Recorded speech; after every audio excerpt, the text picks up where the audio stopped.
Halo sahabat CC, welcome to my channel. Ini adalah video pertamaku. Kita akan membahas soal-soal UKM PPD, terutama soal-soal yang menjebak. Seperti biasa, kita amati dulu pertanyaannya apa, diagnosis yang tepat. Oke, kita akan cari clue-cluenya. Laki-laki 31 tahun, keadaannya sehat, dan tiba-tiba mengalami demam, pruritus, dan mengeluarkan keringat pada malam hari. Ditemukan benjolan di atas clavicular sinistra.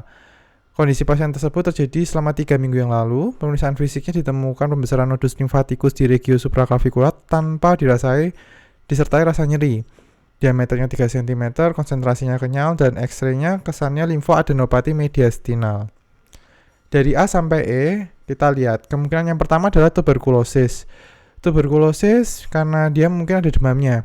Tetapi benjolan kita berpikirnya ada dua, bisa infeksi non-infeksi. Nah, untuk karsinoma metastasis, sarkoidosis, dan mononukleosis infeksiosa antara waktunya kurang lama atau clue-nya kurang. Jadi antara A atau C. Jawabannya penyakit Hodgkin, C. Mari kita review sedikit dan merecall bagi yang sudah pernah mendalaminya apa itu Hodgkin disease. Nice to meet you, hai apa kabar? Saya berharap semua yang menonton video ini dalam keadaan sehat walafiat. Hati yang gembira adalah obat, jadi kita akan mereview dengan hati yang gembira. Oke, kita akan mulai dengan definisi. Hodgkin disease adalah suatu limfoma yang berasal dari limfosit B maligna yang dapat disembuhkan. Jadi, prekursornya adalah limfosit B. Untuk limfoma, mari kita review sedikit. Neoplasma sel darah putih dibagi menjadi 3, mieloid, limfoid, dan histiocytosis. Limfoid sendiri dibagi menjadi 2, leukemia dan limfoma.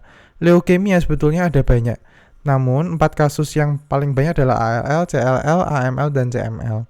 Limfoma dibagi menjadi 2, Hodgkin dan non-Hodgkin. Etiologinya sebetulnya masih idiopatik, namun beberapa penelitian mengatakan bahwa infeksi Epstein-Barr virus dapat memicu terjadinya limfoma Hodgkin. Karena EBV ini akan mengaktifasi faktor transkripsi nuclear factor kappa chain like enhancer of activated B cell. Nah, NFKB ini akan menyebabkan limfosit B menjadi berproliferasi terus-menerus, dan yang kedua, limfosit B ini dapat menghindari apoptosis. Nah, ini bahaya. Nah, dia akan menciptakan produk-produk limfosit B yang mutasi. Banyak variannya, produknya banyak. Nah, namanya ada yang disebut dengan Rett-Sternberg Hodgkin. Rett-Sternberg Hodgkin ini pun juga ada beberapa varian. Ada yang klasik dan ada yang non-klasik. Nah, sel ini menghindari apoptosis sehingga terbentuklah tumor. Klasifikasinya masih menggunakan Ray classification yang dimodifikasi oleh Luke, Butler, dan Hick. Ada dua macam ya, dua klasifikasinya, yaitu nodular lymphocyte predominance dan classic Hodgkin disease. Klasik sendiri dibagi menjadi 4, ada nodular sclerosis, mixed cellularity, lymphocyte depletion, dan lymphocyte rich. Semakin dia rich, predominance atau banyak selnya, prognosisnya semakin baik. Nah, yang baik ini adalah nodular lymphocyte dan lymphocyte rich. Nodular sclerosis juga baik. Sedangkan mixed cellularity dan lymphocyte depletion dia jelek prognosisnya ya. Depletion miskin, jelek. Nodular sclerosis adalah bentuk paling banyak dari kelima ini. Sekitar 40-70% Hodgkin disease bentuknya nodular sclerosis dan paling banyak diderita oleh perempuan. Roses perempuan. Oke, gambaran klinis.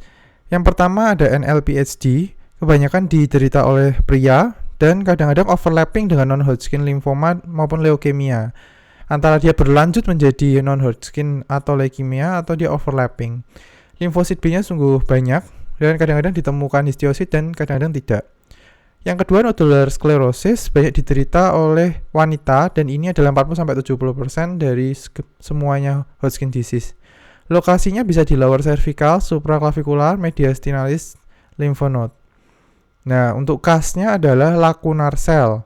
Nah, lacunar cell ini adalah Rett-Sternberg yang sitoplasmanya teretraksi selama proses fiksasi dengan formalin sehingga selnya itu menciut.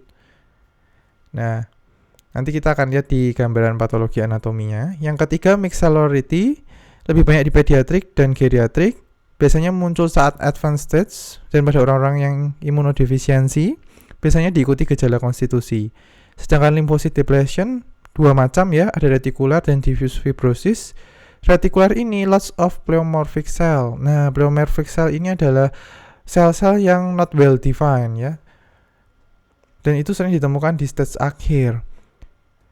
Gejalanya demam tanpa diketahui penyebab, jaundice, hepatosplenomegaly, dan pansitopenia. Yang terakhir ada lymphocyte rich, banyak lymphocyte cell. Bedanya dengan NLPHD apa? Imunofenotipenya berbeda. Sedangkan prognosisnya memang baik untuk lymphocyte rich, namun NLPHD lebih baik lagi apabila mengalami relapse.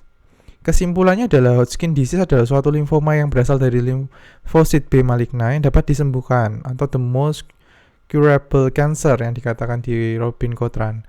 Penyebabnya infeksi EBV. Jenis yang paling sering adalah nodular sclerosis. Pada soal yang tadi, cowok ya, pria 31 tahun. Nah, jadi tidak menutup kemungkinan pria itu bisa mengalami NLPHD. Tipe yang NLPHD juga tidak menutup kemungkinan nodular sclerosis, maka harus diperiksa di bawah jaringan PA.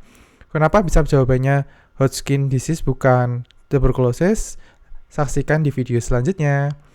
Terima kasih sudah menonton video ini. Apabila kalian ada pertanyaan atau komen, bisa komen di bawah, subscribe dan like serta nyalakan tombol loncengnya. Terima kasih, bye-bye.